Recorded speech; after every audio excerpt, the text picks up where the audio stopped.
जी, एक नई सुबह, एक नया दिन और एक नई वीडियो में आप सभी का स्वागत है।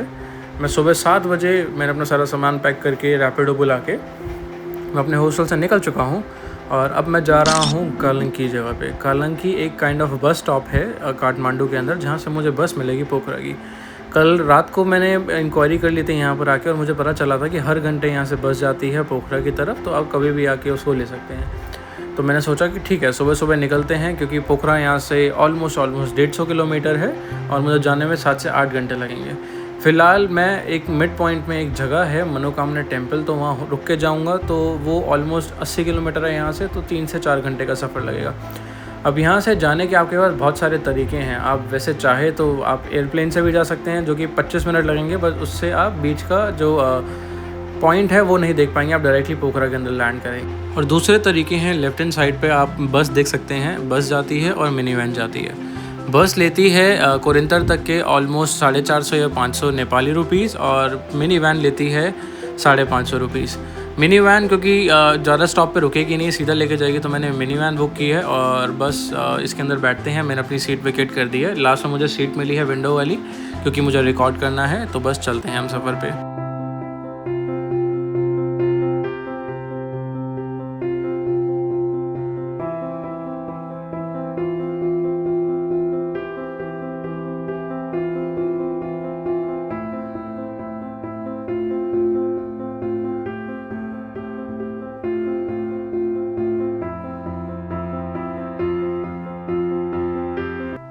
तो भाई आ गए हैं हम कोरिंतर। कोरिंतर इज़ द प्लेस जहाँ से केबल कार जाती है। मेरी बैक साइड पे देख सकते हो, अगर आपको दिख रहा हो तो ये पीछे केबल कार जा रही हैं ऊपर। तो दिस इज़ द प्लेस जहाँ से हम मनोकामना टेम्पल के लिए ऊपर जाते हैं। वो हिल टॉप पे सिचुएटेड है। तो जो मैंने मिनी वैन की थी वो 550 रुपये की थी, 550 रुपये नेपाली रुपीज़ की थी मिनी वैन। और वो करके मैं यहाँ तक आ गया था। तो रास्ते में 2 ब्रेक लिए उसने, एक 1 फॉर द वॉशरूम एंड 1 एक छोटा सा खाने के लिए। ढाबा साइड उतार दिया था उन्होंने, तो थोड़ा बहुत कुछ खाने को मिल गया था। और इसके अलावा 100-200 ग्राम मिट्टियाँ भी खा ली होंगी मैंने, क्योंकि जिस सीट पे मैं था बिल्कुल लास्ट वाली पे, तो मिट्टी बहुत आ रही थी। और मेरी जो साथ वाली आंटी थी वो थोड़ा सा हवा के चक्कर में, कि हवा आती रही, उन्होंने खिड़की बंद नहीं होनी थी, तो थोड़ा सा मिट्टी वगैरह भी आ रहा था। और आते आते, क्योंकि रात सुबह में बहुत जल्दी उठ गया था और रात को थोड़ा सा लेट सोया था, तो नींद आ रही थी। तो इस बिटवीन में कब सो गया मेरे को पता भी नहीं चला। तो उन्होंने मेरे को उठाया कि नहीं, आपका स्टॉप आ गया, आपको उतरना पड़ेगा। तो जहाँ ये उतारते हैं उससे रोपवे के लिए आपको नीचे आना पड़ता है थोड़ा सा। और बस नीचे चल के आया। मैंने बैग एक दुकान पर छोड़ दिया, बैग पे लॉक लगा हुआ था। तो मैंने कहा मैं दर्शन करके आता हूँ, फिर मैं बैग ले लूँगा। तो उसके लिए कोई नॉमिनल चार्ज आपको देना पड़ेगा, 50 या 100 नेपाली रुपीज़। दैट्स इट, ज़्यादा कुछ तो नहीं होगा। अभी यहाँ पर लंच ब्रेक हो गया, तो मैं नीचे जाके थोड़ा सा एक्सप्लोर करता हूँ, देखता हूँ रेस्टोरेंट में अपने पास क्या खाने पीने का ऑप्शन है।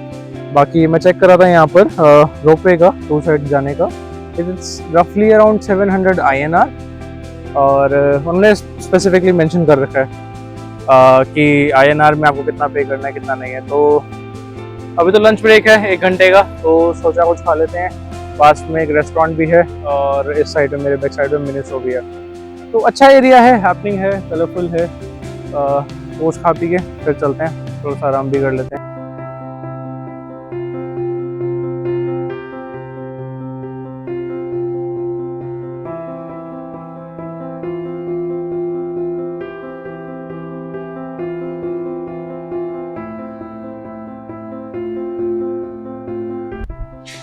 And I'm all set।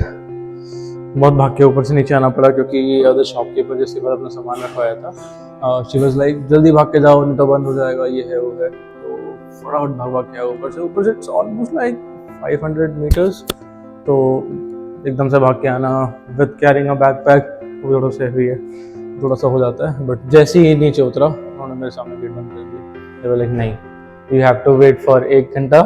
अभी हमारा लंच ब्रेक हो गया, 1 घंटे बाद आइए। और जितना मुझे लोकल से पता चला, सो रोपवे इट टेक्स 15 मिनट्स, जिससे आपको बिल्कुल टॉप पे पहुंचा देगा, एंड सेम 15 मिनट्स बैक। और ऊपर आपके ऊपर है, मतलब यूजुअली आधे घंटे में हो जाता है, आप 1 घंटा ले सकते हैं। तो मेरे को थोड़ा जल्दी करना होगा, क्योंकि मेरी एक कॉल है शाम को, और यहाँ से पोखरा जाने में आई गेस 3-4 घंटे लगता है। तो अगर अभी 12 बजा है, तो let's say if I done by 2 और मे बी 2:30 तो ही मैं टाइम से पोखरा पहुंच पाऊंगा।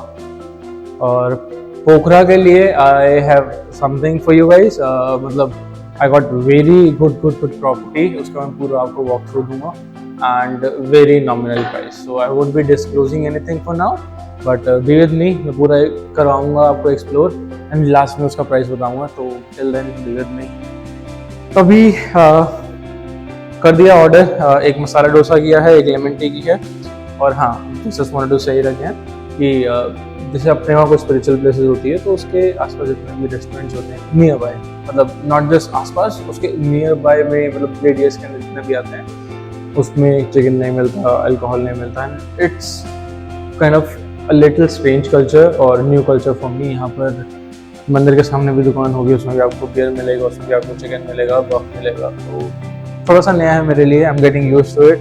बट मैं तो स्पिरिचुअल प्लेस पे आया हूँ, तो I won't be doing anything, I won't be eating anything such. So अपना चलेगा देसी मसाला डोसा एक किया है, एक लेमन टी किया है, बैठ के खाते हैं और मैं बताता हूँ आपको टेस्ट कैसा है। थोड़ा सा प्राइस थोड़ा सा स्लाइटली ऊपर है बट अच्छा है, एसी वाला रूम है बाहर तो, क्योंकि बहुत धूप है। एक चलते हैं और बाहर एक अमेरिकन कैफे करके भी है जिसमें they are serving good coffees, बहुत सारे लोग बैठे हुए हैं। तो पहले थोड़ा सा पेट भर लिया जाए, फिर कॉफी वगैरह पीते हैं।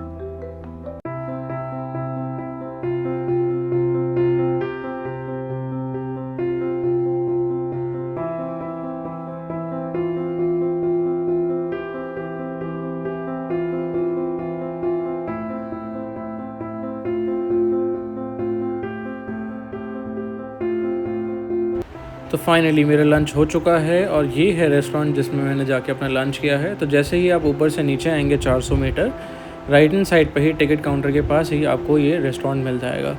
तो कॉफ़ी की जो मैं बात कर रहा था उसके लिए ये जगह है जहाँ बैठ के प्यारे से व्यू के साथ आप कॉफ़ी पी सकते हैं, और राइट हैंड साइड पे रेस्टोरेंट है। तो रेस्टोरेंट ने बहुत सारी इम्यूनिटीज़ दे रखी हैं। वो कहते हैं कि अगर आप चाहो तो आप बाहर बैठ के भी खा सकते हो। देखो बाहर 2 सीटिंग का एरिया है और नीचे जाने का एरिया भी है। तो ये दोनों सिटिंग एरिया है जहाँ पर आप बैठ के लंच कर सकते हो। और जैसे ही सामने आप ब्लैक ग्लास देख रहे हो, ये रूम है जो एसी रूम है जिसके अंदर जाके भी आप बैठ सकते हो। प्राइसेस हर जगह सेम है। नीचे भी स्पॉट है रिवर के पास जाने का, बट वो उन्होंने भी बंद कर रखा था, पता नहीं क्यों। बाहर गर्मी बहुत थी तो मेरे को लगता नहीं कोई वर्थ भी था नीचे जाना। आप देख सकते हो सामने ही नदी चल रही है। और बाकी इन्होंने नीचे भी अच्छे अच्छे बैठने के टेबल्स वगैरह रखे हुए हैं, शेड्स बना रखे हैं। और कुछ ऐसा दिखता है रेस्टोरेंट। जैसे कि आपको पता है मैंने एक सांभर डोसा लिया था और मैंने एक लेमन टी ली थी जिसका कॉस्ट मुझे पड़ा था 700 नेपाली रुपीज़। थोड़ा सा ज़्यादा था, बट जस्ट बिकॉज मैं काठमांडू से बहुत सुबह निकल गया था तो मुझे कुछ खाने को ढंग से मिला नहीं रास्ते में भी, तो बस भूख काफ़ी लगी थी तो आते ही मैंने सबसे पहले खा लिया। पेट पूजा हो चुकी है, अपने डिवाइस भी चार्ज हो चुके हैं और अभी 20 मिनट बचे हैं। उसके बाद इनका जो टिकट काउंटर है दोबारा शुरू होगा रोपवे का, तो रोपवे लेके हम सीधा ऊपर चलते हैं।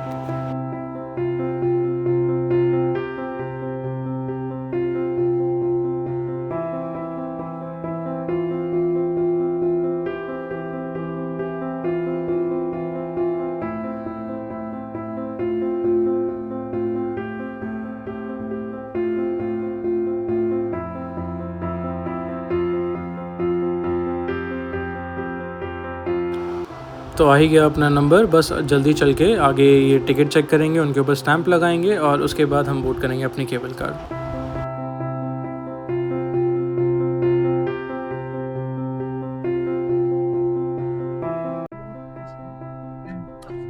चल पड़ी हमारी सुबह।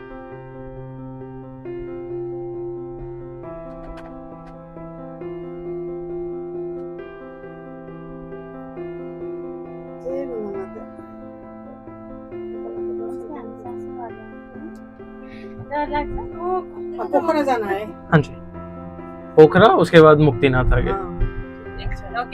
हाँ जी, एक साथ ही जाना पड़ेगा ना दोस्त? नहीं, मेरे को अकेला अच्छा लगता है।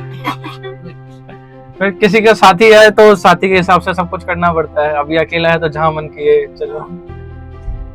वो भी है, नहीं बात करने के लिए सिक्नु पर्छ कि अब एक्लै बस्न सिक्नु पर्छ कि पर्छ त्यही भएर म एकदम अस्ति right हो। घरमा एक्लै बसिरहेको कारण बस्नुपर्छ। म त सक्छु रुममा नि, म त कोठामा पनि एक्लै बस्नु सक्छु के, मान्छे सक्दैन साथी सक्दैन। हमारे वहाँ कहते हैं जिसने अकेले अपने आप के साथ टाइम बिताना सीख लिया ना उसको नहीं वो तो जो अच्छा है वो अकेला व्यक्ति के लिए कभी कभी तो वो होता है ना नहीं इधर किधर जाता है ना नहीं, मैं ऐसे लोकल लोगों से मिल लेता हूँ, उनसे बातचीत करता तो अच्छा लगता है।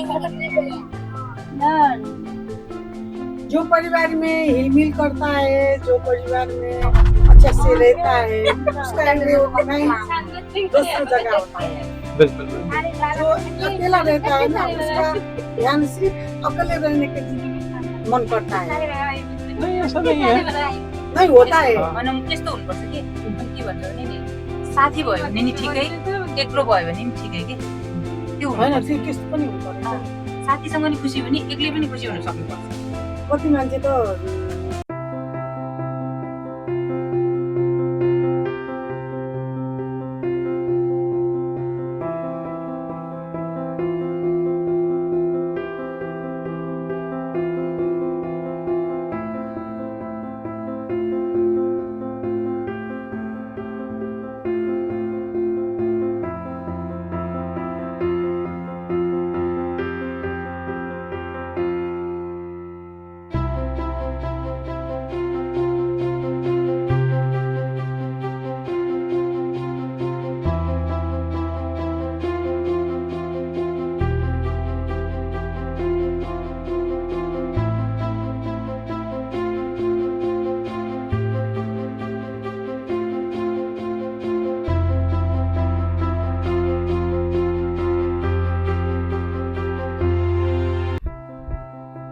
केबल कार में मुझे 2 आंटी जी मिली, इनके साथ बहुत अच्छा लगा बातचीत करके। और ये मुझे शॉर्टकट, हाम्रो होम अच्छा आपका घर है वहाँ पर, होटल इनका होटल पैलेस पीछे घर भी है, तो ये मुझे शॉर्टकट तरीके से, शॉर्टकट इनका रास्ता है क्योंकि यहीं पर इनका घर भी है, ये मंदिर तक लेके जा रहे हैं। देखो अनजाने देश में भोले बाबा कैसे कैसे अच्छे लोगों से मिलवा देते हैं।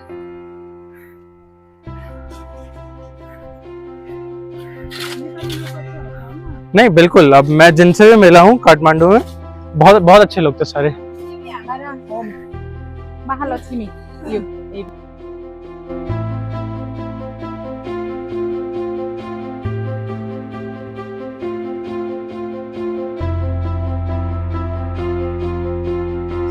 ठीक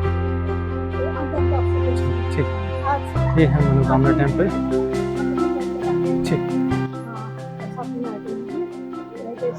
दर्शन करके आपको बाजार देखना है तो दर्शन ठीक ठीक, बहुत बहुत धन्यवाद जी। तो हम आ गए मंदिर तक, ऐसा मंदिर है, बहुत प्यारा सा मंदिर है। आपको मैं थोड़ा सा वाइड एंगल में दिखाता हूँ सेम चीज़। ये देखिए मंदिर, कबूतर भी हैं। तो इस मंदिर की बेसिकली पहले तो लोग यहाँ पर 2-2, 3-3 घंटे में आते थे। यहाँ पर इनकी व्हीकल्स वगैरह भी चलती हैं, मतलब कच्चा रास्ता है, तो जैसे डेजर्ट वगैरह पे जो गाड़ियाँ चलती हैं, मैं एग्जैक्टली नाम को हिट नहीं कर रहा, वैसे ही गाड़ियाँ चल के आप पहले आ जाते थे, 2 घंटे उसमें लगता था। और अब तो रोपवे बन गया है, तो रोपवे में 15 मिनट में ऊपर होते हो। तो मैं जल्दी से जाके पहले दर्शन करके आता हूँ, अंदर फोटोज लेना अलाउड नहीं है, फिर मैं आपको पूरे यहाँ के दर्शन कराऊँगा। बहुत शांति से, बहुत प्यार से दर्शन हो गए। जब मैं आया था मेरे बैच में सबसे पहला था, क्योंकि जो मुझे 2 लेडीज़ मिली थी, उन्होंने मेरे को बहुत शॉर्टकट से यहाँ पर ले आया था, तो आराम से बहुत प्यार से अंदर दर्शन हो गए हैं। और ये गोरखा की एक पहाड़ी के ऊपर स्थित है मंदिर, ऐसा मंदिर दिखता है, आप देख सकते हैं पीछे। और मंदिर के अंदर एक शिला है जो कि दुर्गा माता का प्रतीक मानी जाती है, उनका क्या होता है। तो एज द नेम सेज मनोकामना, मतलब मन की जो भी आपकी कामना है आप वो लेके आइए, मन से मांगिए और वो यहाँ पर पूरी होती है। लोगों की काफ़ी मान्यता है। अभी मुझे द्वारका से मतलब पूरी एक फैमिली मिली थी, उनको हेल्थ का थोड़ा इश्यू था, तो वो स्पेशली यहाँ पर आए थे मन्नत मांगने के लिए कि उनकी हेल्थ ठीक हो जाए। ये है मेरे पीछे मंदिर। तो इसकी पुरानी कहानी ये कही जाती है कि यहाँ पर जो राम राजा थे, तो उनकी सर्टन डेथ हो गई थी, और उस टाइम पे प्रथा चलती थी अगर किसी पति की डेथ होती है तो पत्नी को भी उनके साथ अग्नि पे लेटना पड़ता है। तो उनकी जो पत्नी थी वो स्पिरिचुअली बहुत एक्टिव थी, उस टाइम पे बहुत पाठ पूजा करती थी। तो उन्होंने अपने प्रीस्ट को, जो उनके पुजारी थे, उनको जाते जाते बताया था कि मैं यहाँ पर आऊँगी और मैं एक शीला के रूप में दर्शन दूंगी। तो कुछ टाइम बाद वो शीला प्रकट हुई थी, उसमें से काफ़ी स्पिरिचुअल पावर्स दिखती थी लोगों को। तो तब से लोगों ने उन्हीं के साथ काफ़ी मतलब पूजा करना शुरू कर दिया था और काफ़ी भक्ति भाव के साथ यहाँ पर आके इच्छा मांगते हैं। तो काफ़ी लोगों की इच्छा पूरी होने लगी, इसलिए इनका नाम पड़ गया मनोकामना टेम्पल, जो कि है मन की सारी कामना पूरी करने वाला। तो काफ़ी अच्छा इतिहास है इसका, काफ़ी रिच है। बाकी ऐसा कुछ है। ये पीछे मेरे यहाँ से मार्केट की रास्ता जाता है, तो अभी हम मार्केट की तरफ चलेंगे। एक बार मैं आपको दोबारा दर्शन करा देता हूँ मंदिर के। ये राम मंदिर, बहुत अच्छे दर्शन हुए हमारे। और अभी हम चलते हैं नीचे और फिर हमें पोखरा के लिए निकलना है। लेट ना हो जाए क्योंकि मौसम भी थोड़ा सा बन रहा है, तो चलते हैं।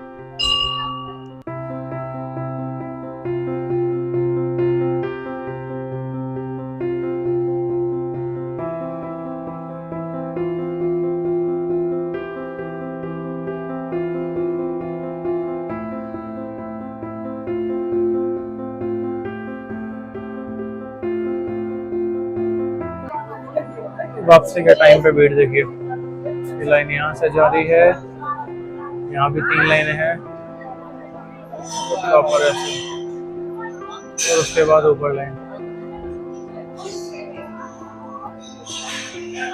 मंदिर में दर्शन तो बहुत अच्छे हुए और इसमें भी आधा घंटा कम से कम कहीं नहीं जाने वाला है।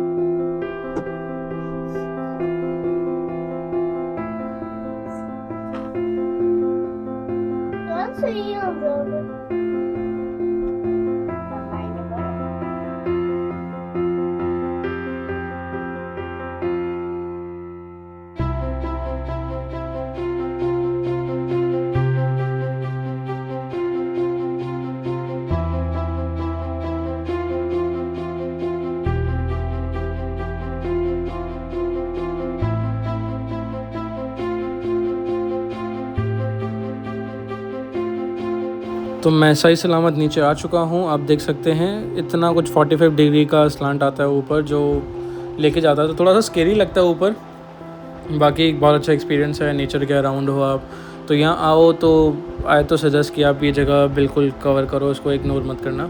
तो अभी चलते हैं जल्दी से ऊपर, अपना बैग उठाते हैं और हमें पकड़नी है बस पोखरा के लिए।